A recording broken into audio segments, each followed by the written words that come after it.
If you have topics you would like to have us discuss on the Aging Well podcast, please click on the links in the episode description to send us a text or record your message or comments.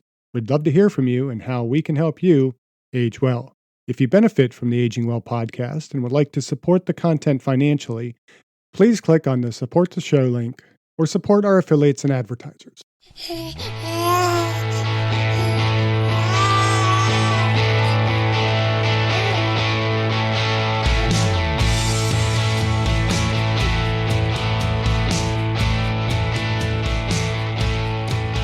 Welcome to the Aging Well podcast. I'm Jeff Armstrong here with Corbin Bruton.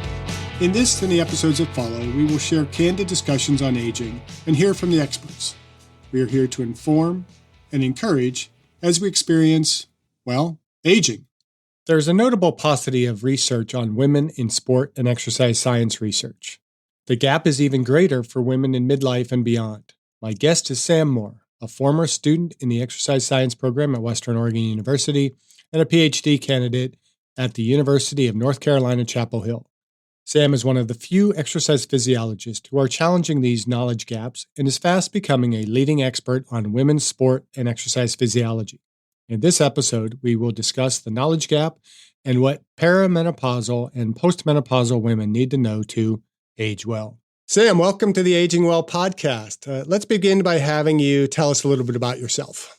Yeah. So, like you said, I'm currently a PhD candidate at the University of North Carolina, Chapel Hill, and I work in the applied physiology lab with Abby Smith-Ryan.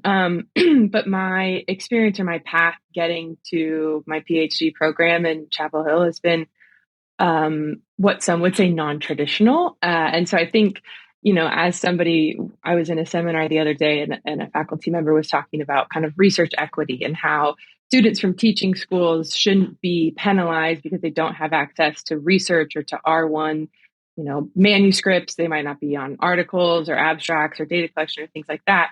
But at the PhD level, that's pretty standard. And so I think it's interesting when I came in, I had no research experience. I had never done data collection. I had never done a VO2 test. I had no abstracts. I had never done any scientific writing. At the time, I was a strength and conditioning coach and then a director of sport science at NC State University, working with their women's teams and particularly women's soccer and women's volleyball. And so I was on a podcast talking about some of the training changes that we were making based on our female physiology at NC State. And a faculty member at UNC heard it, Abby Smith-Ryan, and she sent me an email and I replied right away because I knew who she was. I had followed her for a long time. And, some discussions about potential collaborations eventually turned into the fact that for me and in my applied career, I had gotten to a point where, I'd been told multiple times that we just don't have the research to say that we should train female athletes like that. We just don't have the research to justify these type of changes or these type of resources. And so I said, that's fine. I'll just teach myself how to do research. How hard can it be? I'm sure I can figure it out. And so that's kind of what started my interest in research. I think it's really funny. In my undergrad, I was a two-sport collegiate athlete. I played volleyball and ran track and field. I played volleyball 2 years at University of Portland before I transferred to Western Oregon, where we met. And when I was transferring, I particularly remember I went into college as an English major because that was my best subject in high school. It was really easy for me. So I thought, let me just do what's easy because I'm here to play volleyball. I'm not here to get an education. And when I sustained my first knee surgery, it was a season-ending knee surgery my freshman year of college. That's what got me interested in exercise science and particularly strength and conditioning. And so then when I went to transfer after my sophomore year, I was looking for an applied program. I didn't want to do research and I didn't want to do clinical kinesiology. I wanted exercise science. I wanted to be a strength coach. And I said, over my dead body, will I go to grad school? And so that is what led me to Western Oregon. And then from there, I did a range of different things. I was a strength coach. I was a teacher, a track coach, a college volleyball coach, and then ultimately ended up finding sport science. And so I was really lucky that I had a lot of good resources and connections in athletics, but really it was this path of figuring out kind of how my brain works and what I'm interested in. And that's what led me ultimately to the position at NC State, where I wanted a hybrid role. I wanted to be able to solve problems, but I wanted a strength and conditioning part of that role so that I could implement those interventions and I didn't need permission from anyone else to do so. And so that's really what led me to NC State. And then now at UNC, I'm so incredibly lucky with Abby Smith Ryan because we get to do the most incredible work. We really focus our time and effort and resources on women's health. And so we work with female athletes at UNC and abroad. We work with women across the lifespan. We do exercise interventions, nutrition interventions, different body composition, some really cool methodology things. And she has expanded my skill set and my abilities in my brain, further than I could have ever guessed. So now, you commented in a podcast interview that you were less than excited by my physiology of exercise course. Can you elaborate on this for the listener? Yes. Okay. So I didn't know that you would be listening to that. You told me to listen. Well, you saw it on Facebook. I would like to clarify that I did comment that your teaching was the bright spot. Okay. That was really what kept me in it. It's not a surprise to anyone who knew me in undergrad that academics was something that I had to do to be eligible for athletics. It was so far from my priority. And that was evidenced by me almost failing theater arts. So if I was interested in it, then I would do it. If I wasn't interested in it, I probably wasn't going to show up. So the fact that I showed up to exercise physiology is a testament to you.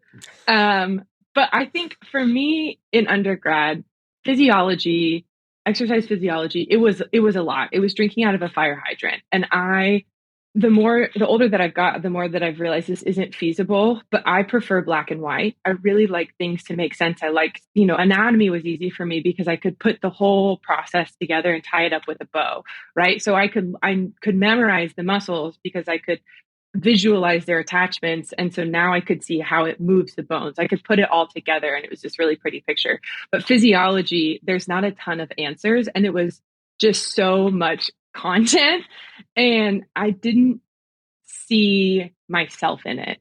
But I think one of the most valuable things that I do remember from my exercise physiology course was that you had this core kind of guiding principle of the course of if you have the evidence, then you can say it. You just have to have the evidence. And I remember something I was really on a soapbox about at the time was CrossFit. I really didn't like CrossFit. I was very I remember CrossFit. that. Yeah.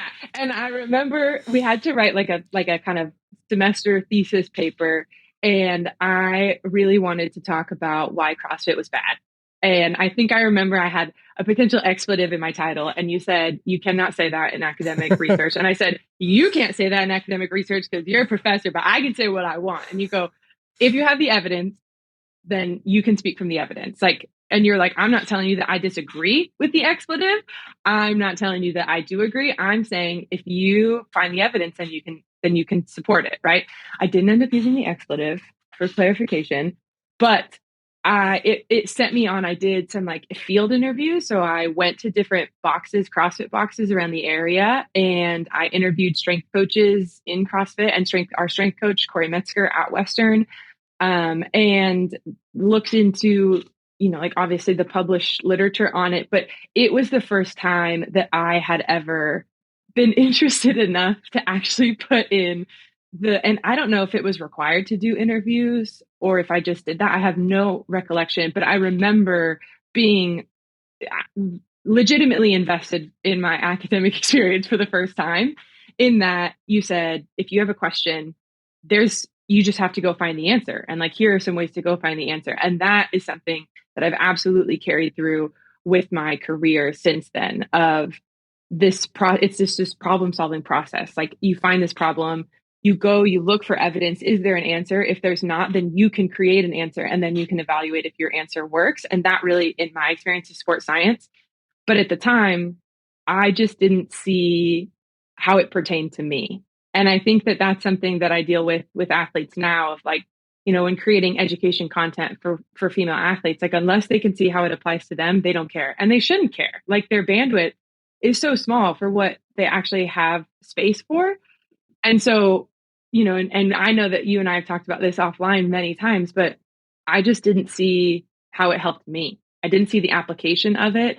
I didn't see the uniqueness of it. I've always been a big feminist, and so it didn't exactly like light me up in a way where I was like, "This is feminism." It took me a couple years to put that together, and so it wasn't so much that I hated exercise physiology. It's just if you would have asked me in 2012 if I would be living in North Carolina pursuing a PhD in a really excellent program in exercise physiology, I would have probably laughed in your face for a multiple reasons. So that I think is just it's a funny little anecdote now, but I think it was some of the like long-term values that I learned in the process of that course that I took forward. And it definitely didn't, put me off enough to not get a PhD in it. So Oh, that's good. Now, it's long been a concern of mine. And again, not that you didn't like my course. That still does sting a little bit. Of course, I'm kidding. But I mean, I've had a couple students like you over the years. And as I look back, I can think of some of them. It's like, I feel like they don't like me, or, I'm not engaging them enough in the field. So and that always concerns me when I'm teaching a class. But my concern has really been trying to teach a science that is quite incomplete.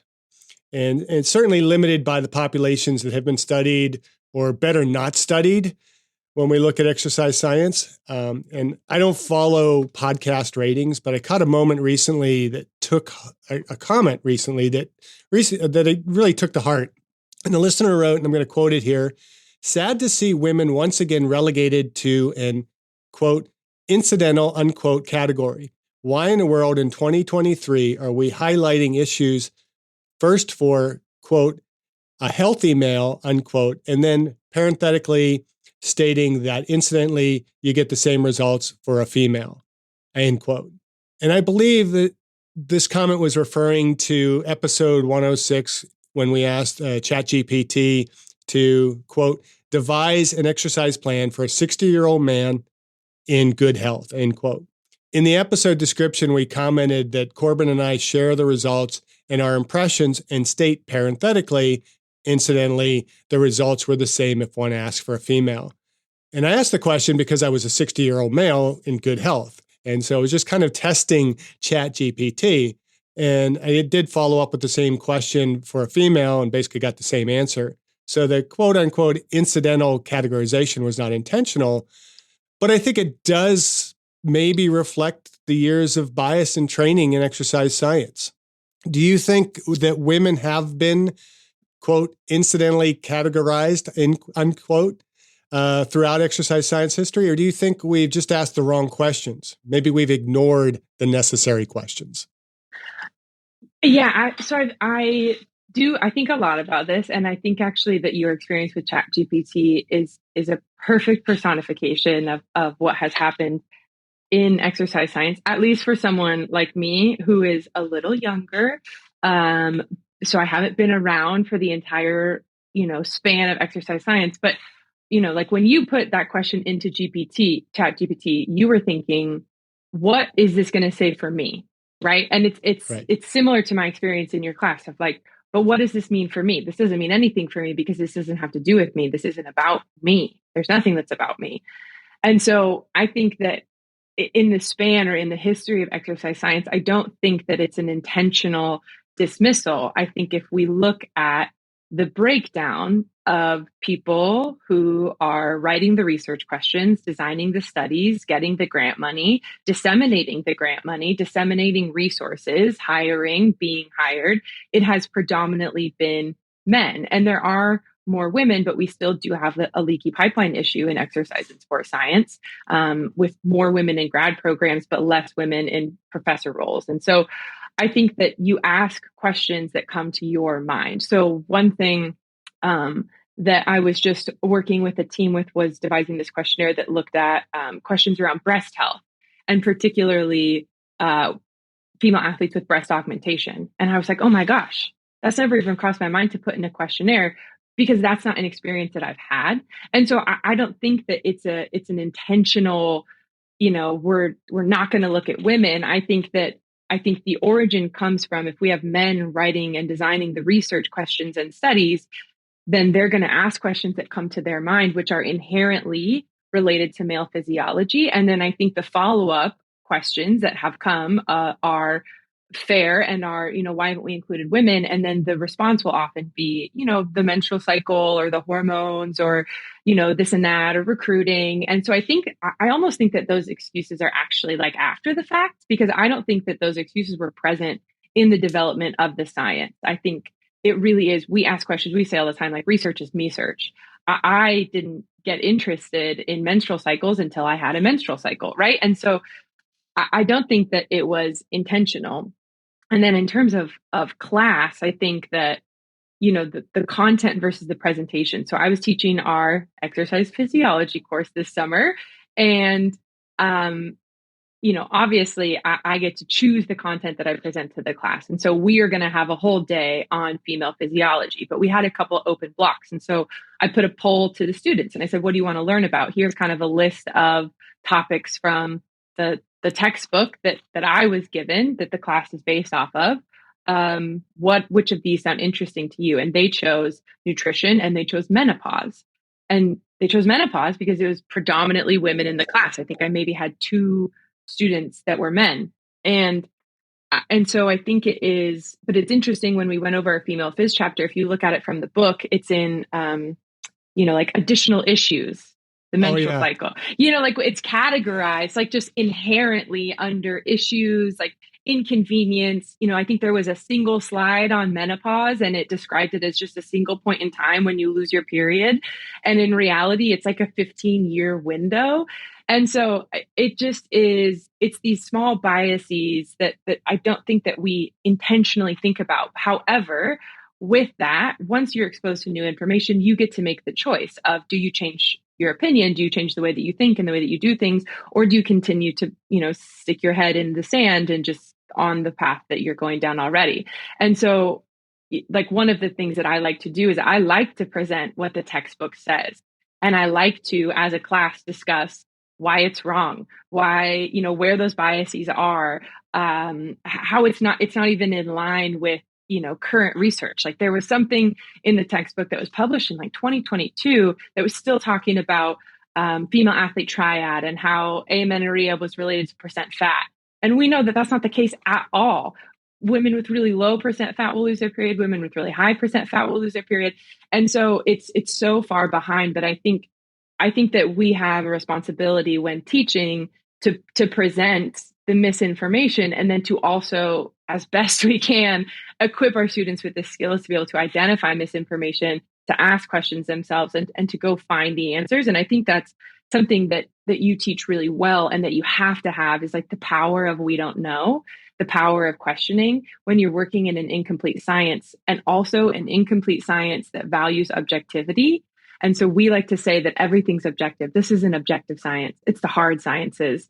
When in reality, every part about the scientific process is subjective. Even, the questions that you choose, the way that you frame them, the methods that you have access to, it's all subjective. But when we write up our papers for publication, we don't do, a statement of positionality. We don't talk about how our experiences have driven the way that we've designed the studies, interpreted the data, the stats that we ran, the hypotheses that we have. Like, it is subjective at every point, but we don't like to admit that, because that means that it's not as good of science, right?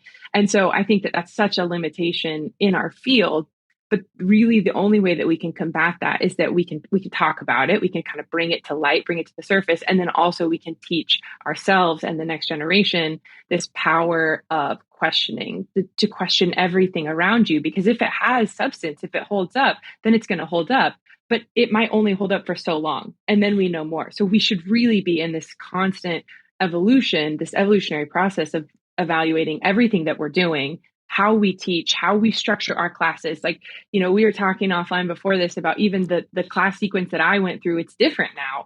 And it should be, because we learn more. We learn more about what our students need and what's the most effective way. And we're constantly learning more. And that is what happens when you're in a scientific field. And so I think that the power of questioning is really valuable. I also think that, I've gotten this answer a lot when you were kind of talking about the response of this incidental um, we get, as women, so often we get the answer of, we can't do that for you because this is how we've always done it, right?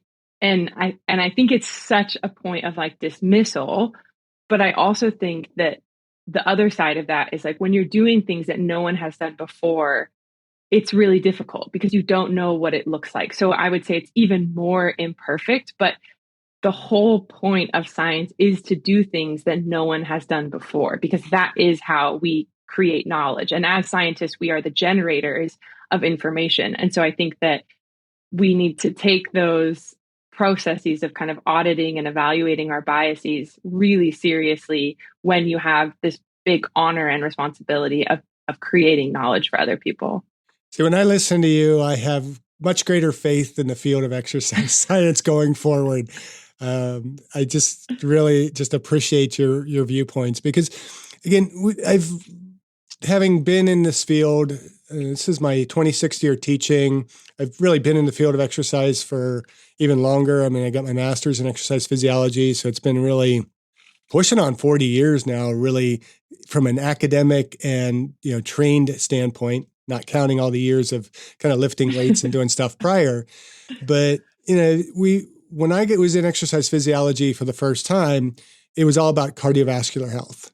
And that was the push. And, it took me years to kind of grow out of that because, I had been so ingrained in this is in ACSM guidelines for resistance training. And it took me years to kind of get out of that to the point where at one point I went to a conference and they were honoring a bunch of the senior fellows. And of those senior fellows, there was only, I think, one female that was kind of included in that. It was Barbara Drinkwater. I don't know if you're familiar with Barbara. And I looked at all these old guys walking around and they're hunched over, they're kyphotic, they're moving slow. And then, of course, I see Barbara, and she's probably still a very stellar looking woman. I mean, just very athletic, very upright.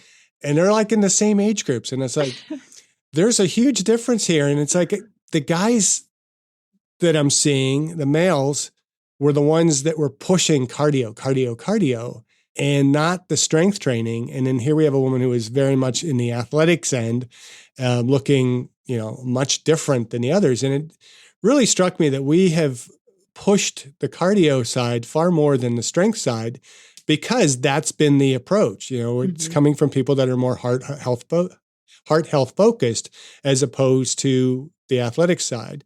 And we're starting to see more movement towards strength. But in this podcast, we talk a lot about really the importance of strength training across the spectrum, across, genders, whatever, across the ages. Strength is going to be very, very critical. But, it forces me to kind of challenge what I know about exercise physiology and how I practice exercise physiology, to the point where my classes have now, even since you had me in class, I think when I had you as a student, I wasn't doing PowerPoint lectures or anything. It was all whiteboard teaching, which I love because it's just the students kind of direct the learning. But I've even shifted further where now I have all my PowerPoint, I have kind of these pre-lecture slides all recorded, and the students are to listen to those prior to class. And then they come in and it's just like, let's go off on the tangents. Yeah. And so, I appreciate the students like you that are going to say, wait a minute, no, I don't agree with that. Why is this? And then I have to go back and think, okay, well, based on the physiology that I know, this is my answer. And I appreciate teaching that way so much more than just, here's what the book says, because the book is outdated. As soon as a book is published, it's outdated. And we have to be pushing the limits of the science. We have to be pushing the limits of our understanding and our practice. I mean, even practice-wise, you mentioned CrossFit. I'm not sure where you're at with CrossFit now. I'm probably still in the same point I was when you were using your expletive. But, I've probably eased up on a little bit knowing that people are benefiting from it and it does work for some people. And we still haven't figured out how to capture that cult-like appeal to it. And if we could do that, more people are going to keep exercising. Yeah. But I still think, these high repetitions of movements that are intended to be a single movement is really still stupid. Yeah. And stupid wasn't the expletive you used, but you No, remember the expletive. What excites me about the trajectory of your career is that you are challenging the status quo and asking questions. And what excites you the most about the work you are doing in exercise physiology? I discussed my epigenetics test with True Diagnostic co-founder Hannah Wendt in episode 162. Epigenetic testing measures baseline and changes in your pace of aging, giving you the power to steer your anti-aging or health and wellness journey in the right direction. I learned that I am aging well. Click on the affiliate link in the episode description, use the promo code AGEWELL, and receive a 12% discount on your epigenetics test and monitor your pace of aging. Yeah, I think it's so funny if you were to ask my parents about me when I was a kid, like I've just have always been a little bit of the why kid, like I've got a lot of questions, and I would always get in trouble when I was younger. My parents would say, like, you have to think before you speak. Like you cannot just speak. You have to think. And that never really made sense to me because I was like, what do you mean thinking? Like I just learned a couple of years ago that apparently other people have like verbal voices in their head. Like they like have like a ticker tape of words happening. And I've never had that. Like I've never had the skill of thinking before you speaking didn't make sense to me because there was no thinking ever. Like if I had a wonder, it was already out of my mouth. And so, for some people they really enjoy it. For some people, they don't enjoy it because they feel like I'm just poking holes in everything they do. But if I don't understand all of it, then I don't understand any of it. And so that's just always kind of been how I've been as a learner, which is inconvenient for some people. They do not appreciate it. But I think for me, it does kind of go back to my interesting experience in your class in that, like, now I wouldn't say that I'm, you know, incredibly passionate about exercise physiology just by itself as a field. Really, the thing that excites me is using it as an avenue for particularly feminism, which is just equity for women. But it's one way that we can kind of level the playing field. It's one way that I think that girls and women, it's no surprise, like we haven't received the same kind of resources in our health, and we haven't received the same supports or evidence. And particularly, like you were talking about older populations earlier, and like if you want to study healthy populations, getting funding for that's rough. It's just not how our funding mechanisms are set up. It's really, primarily set up like at the biggest, largest scale for disease. And I understand why, but like that's not what interests me. And so I think that what's the most exciting is really being able to level up the resources, the support, the evidence, the information, the application that we have for girls and women to live their healthiest, best life.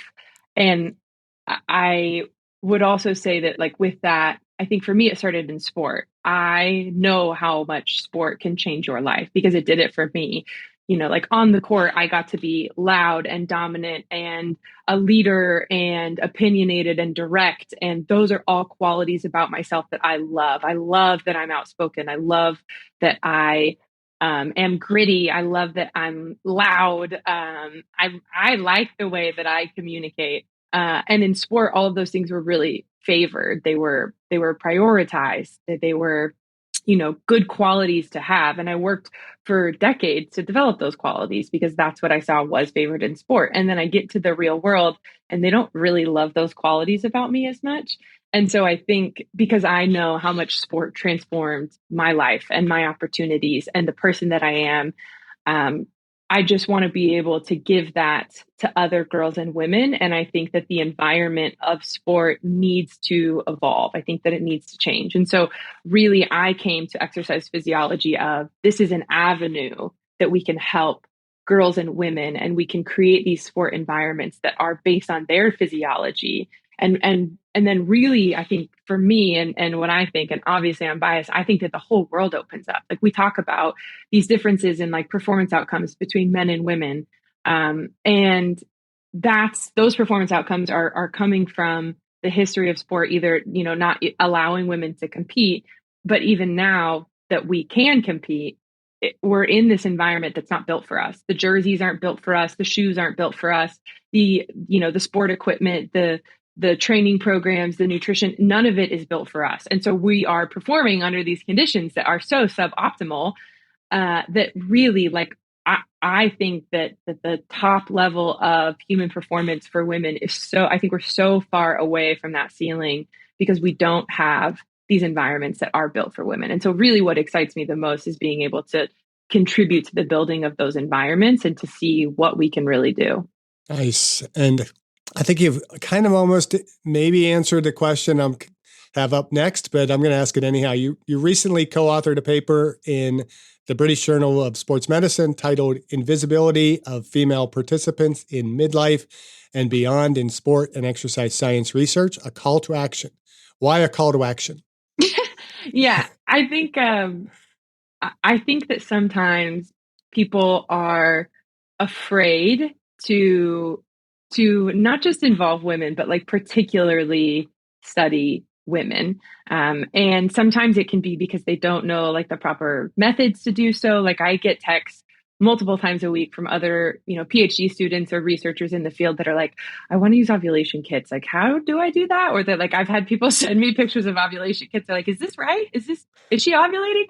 And so just, like understanding, like making it more accessible. But I think when we talk about like female athletes, what comes to mind is an 18 to 24-year-old eumenoric female athlete competing at the collegiate or professional level. And that's true. We do have a bulk of women in that category. And like, even like, that's what my dissertation is on participants in that exact definition, that category. But we also have the rest of our lives. So for me, my difficulties didn't come when I was competing. My struggles came when I was done.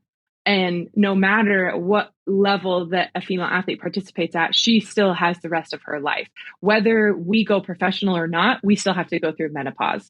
And so I think that there is this next evolution, this next transition of like, it's important to do work in that population, but also the rest of us, everyone, this collective experience that we all have to go through is midlife. And it's a blessing to get there, but also what do we do when we're there? And so I think that this concept of doing research of women across the lifespan to me is really, really fascinating because every female athlete will have to go through that.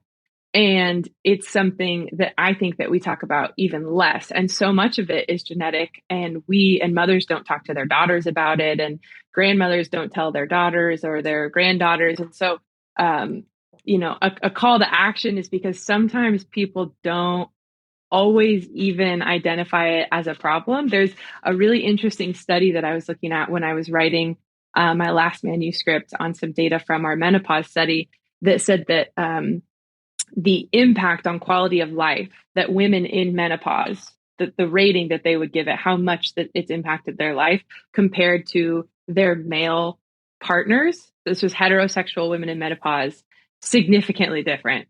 Significantly. And so the women that were going through it was like, this is really severely impacting my quality of life. And their male partners were like, yeah, it's not too bad.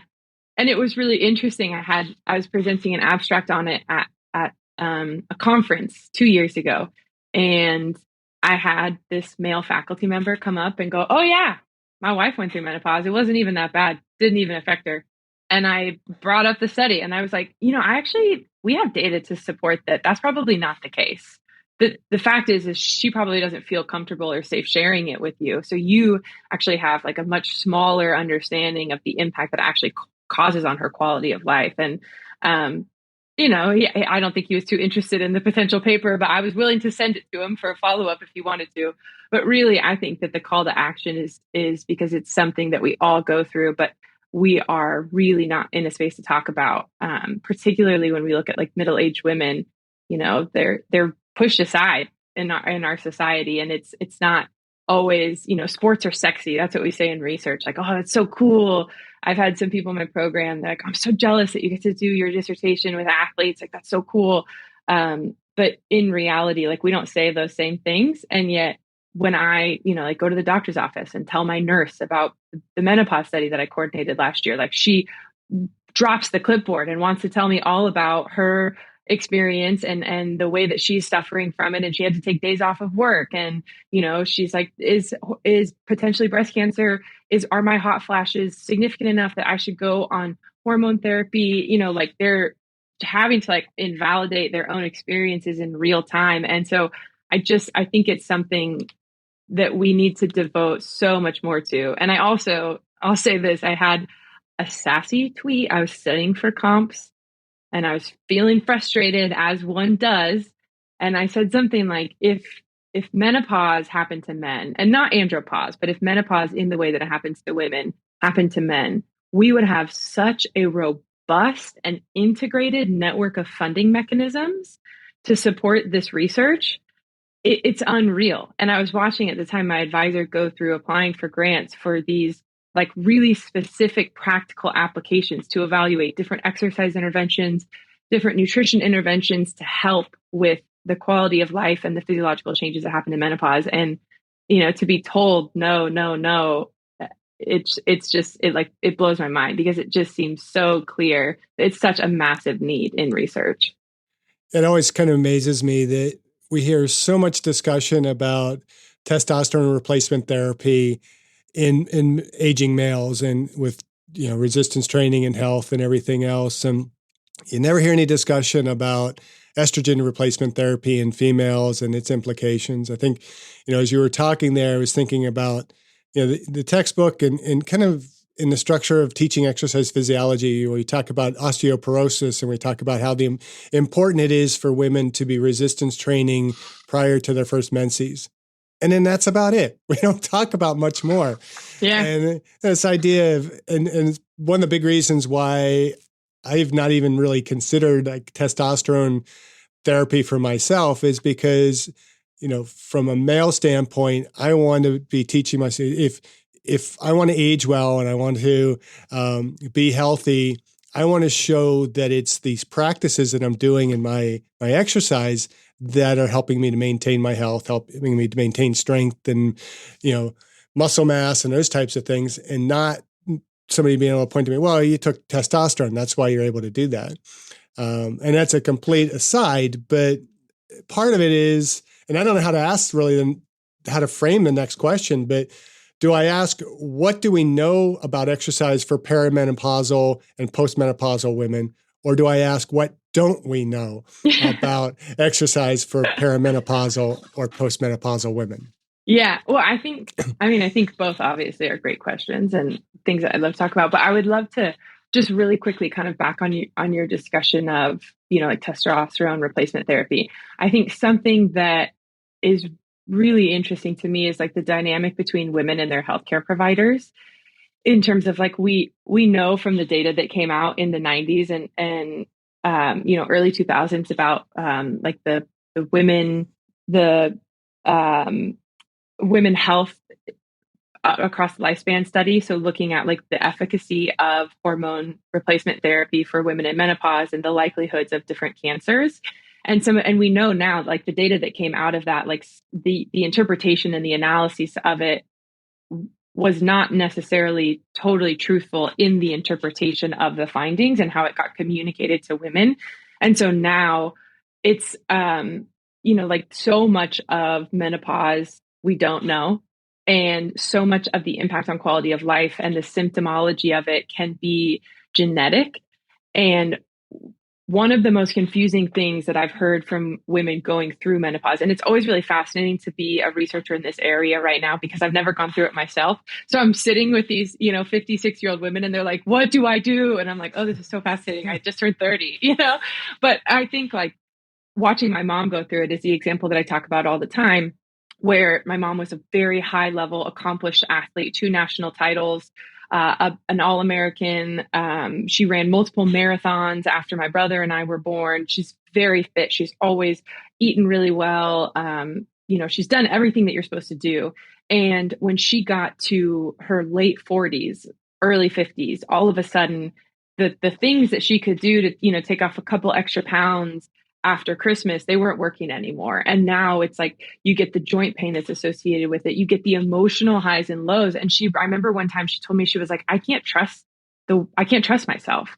When I have an emotional reaction to something, I don't know if it's actually how I feel, because it is like I'm having these emotional reactions that I've never had before. And I'm having these thoughts and these feelings that are so foreign to me, and she's somebody that's never struggled with a mental illness. And again, I think it's a little bit of like health privilege that you don't think about when you're 30 years old and you've never had to go through it. And so I think that the experience of menopause is like these things that we thought worked, that we've shown in our lifetime have worked for our health, for our mental health, our physical health, our body composition, all of these things. Now they don't anymore. They just don't work the same way. And so, these women are turning to anything, that they are so hungry for information and for strategies and for application, and we don't have much to give them.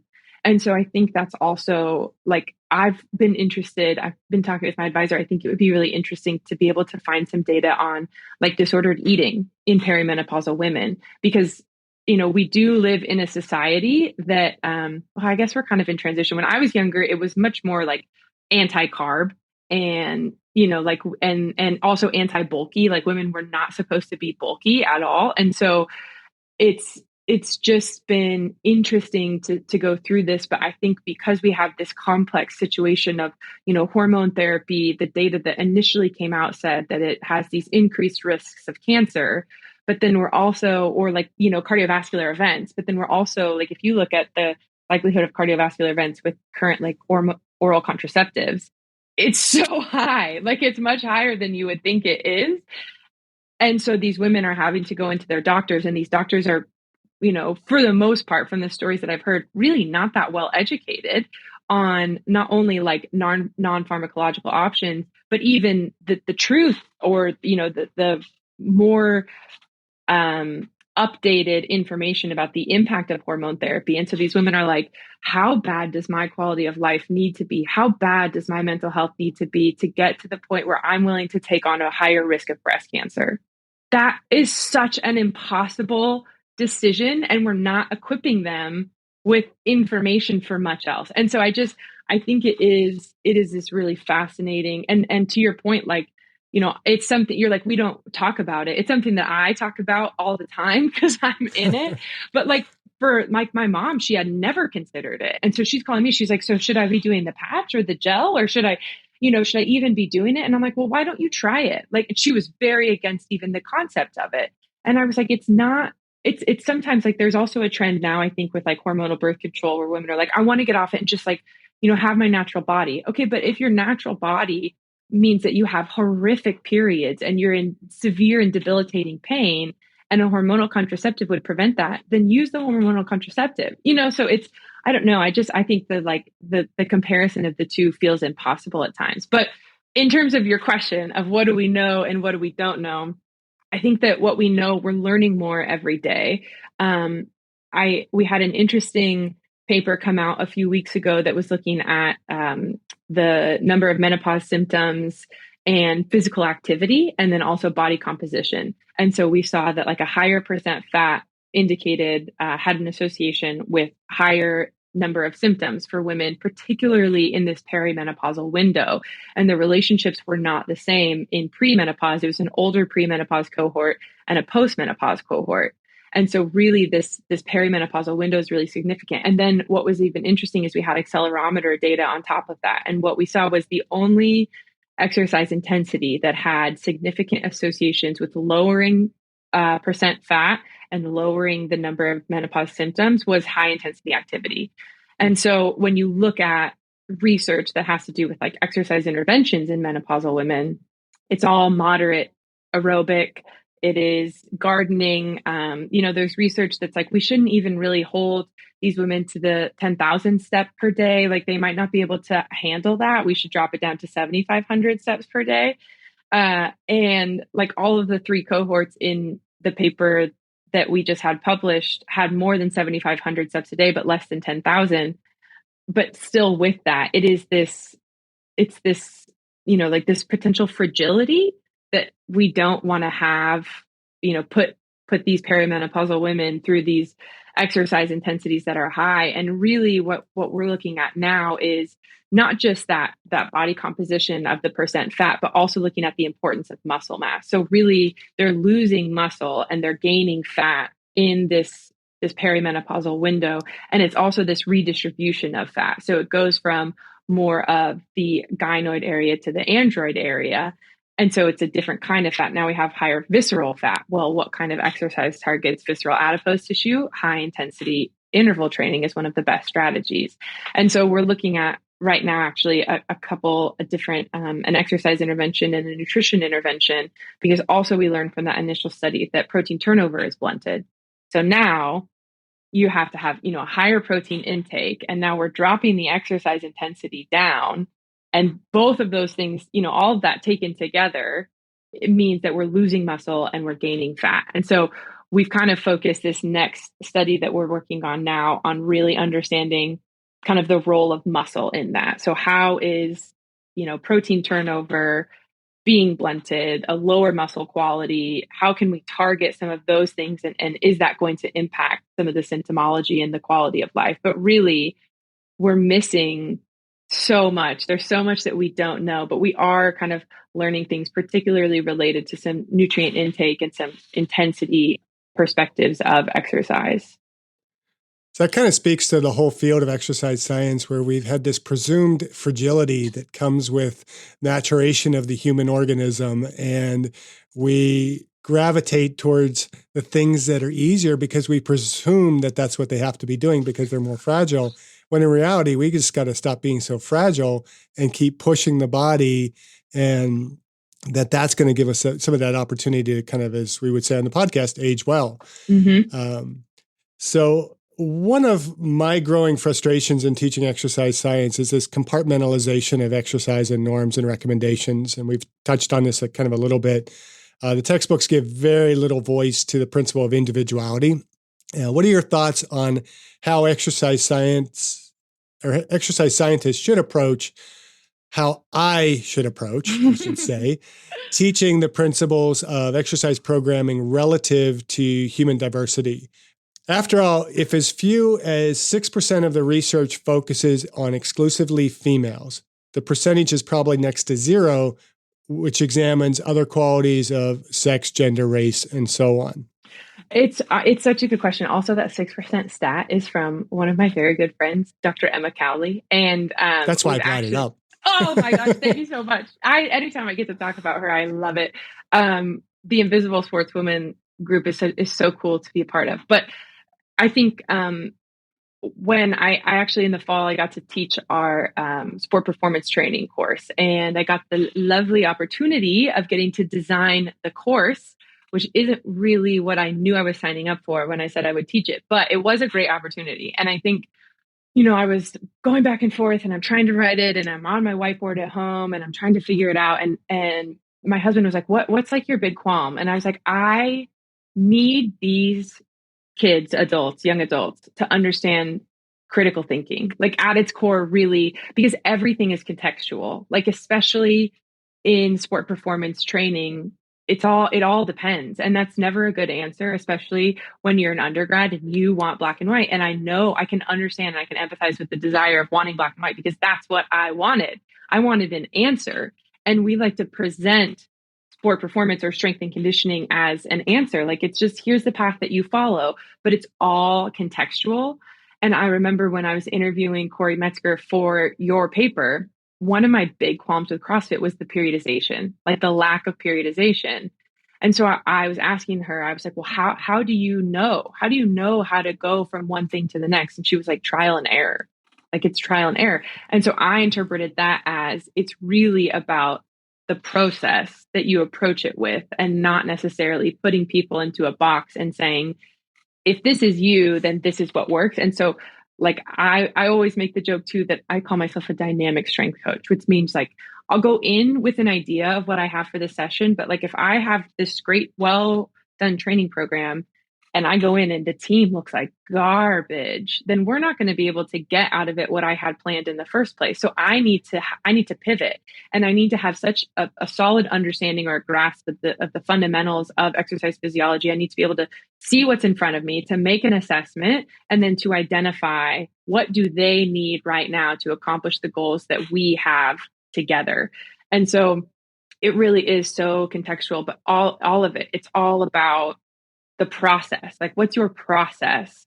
How are you evaluating things? And how can you add systematic processes in? And I think through the implementation of a systematic process, that's actually how you can have creativity for the individual. If you have creativity and individualization in the process, not the outcome, but if every process is different, then you're not necessarily going to be able to pull the answers that you need or the outcomes, the results of that process to have individualization. So I believe that the way that we can achieve greater individuality and to account for those contextual differences that are always going to pop up is to have really systematic processes in how we're assessing our athletes, our individuals, how we're creating programs, and how we're auditing our programs. And through that systematic implementation, and being systematic in the field is hard. It's especially right now, like I'm like, trying to work with like competitive athletic programs for my dissertation. I'm like, well, that's not going to really hold up in the rigor test in my committee. So, it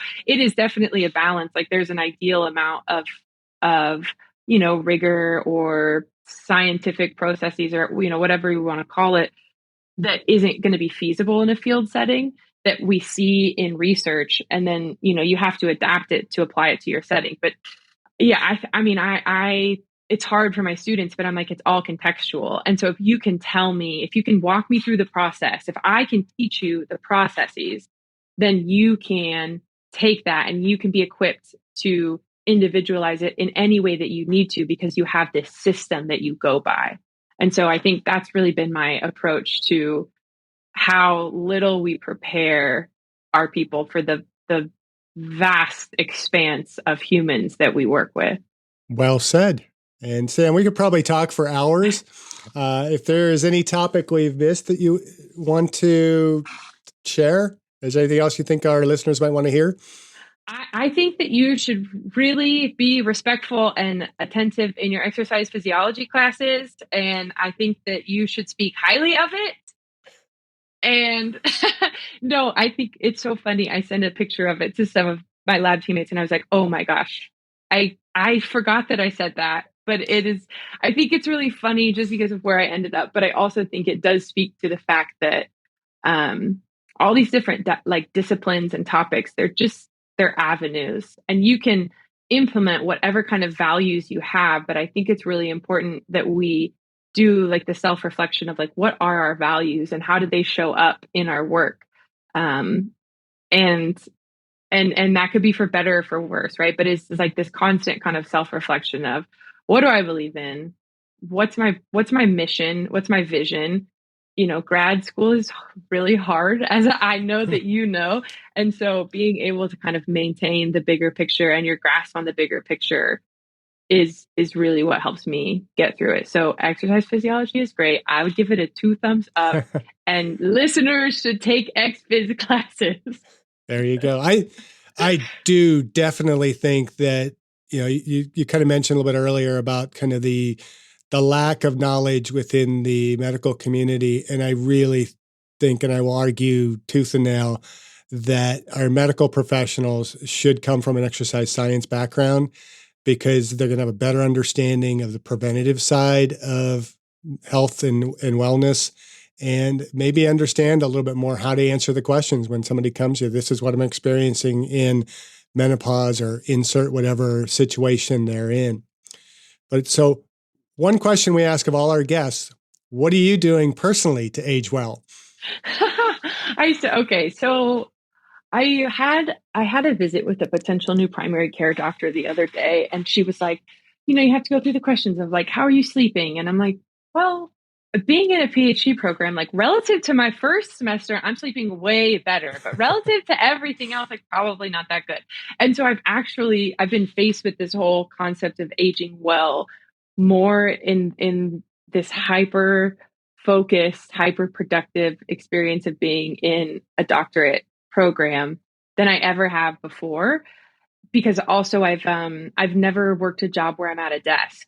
And so that's something like I'll be at my desk for 12 hours and it's like you don't have enough minutes in the day to to take a walk. People are like, oh, go for a walk once an hour. And I'm like, oh, so then you only work for 45 minutes and 15 minutes. You're just out taking a stroll. Like, there's no way. Like, I've got things I have to do. And so, like there's a couple things. Like, one thing is I have had to, and it kind of is a little opposite of like what we were talking about beforehand, but I've had to understand that up until up through my undergrad experience, my body is what got me everywhere. My body is what got me my college athletic scholarships. I got to travel the United States. I got to get a college degree. My job, it was all because of my body, like what I could physically do. And for the first time in my life, now it's my mind. And that has been quite a different experience. And so what is the relationship with my body when it's not even like the vessel anymore that gets me there? It's just like something that also exists. And what's my approach to that? And being a former female athlete, you can imagine like even the best of coaches, the best of programs, like sometimes you come out of college athletics with a not great relationship with your body, especially also being a woman that is just objectively speaking, I'm a huge human. Like I'm large, I'm muscular, I'm tall, I'm broad. How is that received in society, and does that shape the way that I have a relationship with my body? So I've had to work a lot about like, what's my opinion towards my body? And it's so touchy feely, and I would have never wanted to do it 10 years ago. But I think that's been a big part of it. And then like, what does my body need? So in athletics, we're taught like, pain is weakness leaving the body, like you're gonna work so hard now so that in 2 months in a 5-set match, like you've got the endurance to get up and put a ball away in the 5th set, whatever it is. But as an adult now with some aches and pains and a pretty bad knee, what does my body need today? Do I need to just go take a nap? Do I need to do like a light spin? Do I need to lift heavy? Because at the other side of that, like I have to keep my body strong to hold my knee up for as long as I can. And so figuring out like that kind of attunement to biofeedback of like, what's my body telling me? What would be the best for it? Not just what would be the easiest or what fits into my day, but what would really be the best for it. And so that's something, it's so funny that you're like, we used to be so cardio. And I was always all resistance training. I used to make jokes to Coach Metzger. I'd be like, I'm all power. Okay. I'm all anaerobic. I'm not even multi-effort power. Okay. I'm single effort power. I'm going to bring the heat 1 or 3 times and then I'm done. And so I've had to start doing cardio in my lifting program, and also coming into a lab that like Dr. Smith Ryan has done so much work in high intensity interval training. And so I was training like these women in these studies, and I'm like, I don't even do this myself. Like, no way. You couldn't catch me dead on a treadmill. And so like, I've had to start doing cardio, and I've had to, I take some vitamins now, particularly at like different points in my menstrual cycle when I struggle with different things. I'll take some supplements to kind of, tweak that. And I used to be very anti-supplement. And so I think it is, in terms of like what I've been doing to age well, it is this like constant kind of process of self-reflection, evolution, and action. Like I think too much self-reflection is just it's a method of avoidance, but like enough to reflect of like, how do I feel? Why do I feel that way? And then the next step is like, what do I need to do to get me through this? Because if you're looking at aging well, a PhD program and the associated stress is probably not actually the best thing for you long term. But it is kind of this like double-edged sword of like, here I am telling these women that like they need to be getting their protein in, and they, need to set aside some time for themselves every day, whether it's 20 minutes or an hour, to do what they need to do. And they need to listen to their body. And I'm not doing any of those things. And so it's been an interesting process. It's been a little touchy-feely. I don't know how much I like it, but I do take my vitamins now, and I do cardio. And I, have a stand-up desk. And so I think I have gotten better at figuring out what aging looks like to me now that I'm in my 30s. You'll figure it out, and your PhD program won't last forever. So yeah, I know. I wish it would last a little longer. I'm really nervous about going back to the real world. That wasn't the case when I did my PhD. I wasn't wanting to kind of escape the real world. It was really that avenue to get to the next thing I wanted to do in the real world. And so I wanted to get kind of in and out and be done. I was not the type to want to do a postdoc or any of that kind of stuff. It's just, yeah. I mean, we'll see. We'll see what happens when I start applying for jobs this summer and fall. Anybody who can have you is going to really win the lottery, because there are very few people out there finishing up a PhD, looking for an academic position that are going to bring more to the table. And so when you need a reference, you need to allow me to be among all those other greats that you are working with to be able to write a letter of recommendation for you. Because, when we talk about kind of gender equity in the field, we often just put a female face on it and say, we need to hire more females. But if you're hiring females just to have that female body on your faculty, and they're not bringing something with them to the table to make the program better, you're not really accomplishing anything. And the fact that you bring the female experience, but this knowledge and this desire to expand the knowledge, and not just within your kind of confines. I mean, I don't believe you'd be that exercise physiologist that is just going to be, I'm solely focused on menopausal women and that's my thing, and not see the bigger picture. I think you're that big picture kind of person. And I think your personality that, you've kind of mentioned is kind of a bit off-puttish for some people, I think is the exact personality that a faculty member needs. And so I am so excited to kind of watch your career and maybe feel like I had a little bit of influence in that, even though you didn't like my physiology of exercise class. But maybe that was the push that got you to, kind of open up your eyes and say, we need more than just this. And I'm really, really excited for your career. And so, Sam, this has been a pleasure to have you on the podcast. It's even greater pleasure to see one of my former students taking the reins and teaching the old guard like me a thing or two. We'll have to bring you back again. I think there's so much more that we can kind of step into in terms of the perimenopausal and postmenopausal aging well. And I know for a fact, my wife has told me numerous times, I want to hear more about menopause on the podcast. And so I'm open to having you back on a few more times. One of the podcasts that I'd like to do in the future, I'm still kind of working on getting this pair in. I have a friend who is friends of Sarah McMahon and Adeline Gray. So those are two of probably our top women wrestlers in the country. And they just, Sarah McMahon is in her 40s and she's still fighting MMA. And Adeline recently, relatively recently from an athletic standpoint, had twins, and post-twins went back to medal at the world level and will be on our Olympic team. And just two phenomenal cases of what we can accomplish or what women can accomplish. I can't include myself in that we, but what can be accomplished for women as they attempt to age well in sport. And so I want to have them on. I think it'd maybe be helpful to have you on maybe as the co-host for that particular episode. So I might reach back to you for that, but I want to have you back on. It's been a while. I've been pestering you to be on this podcast. And I think you're always like, but I'm not, the expert on this. You should have this person on or that person, but I want to have you back on, and I want to just tell you, thank you and keep aging well. Thank you. Thank you for listening. I hope you benefited from today's podcast. And until next time, keep aging well.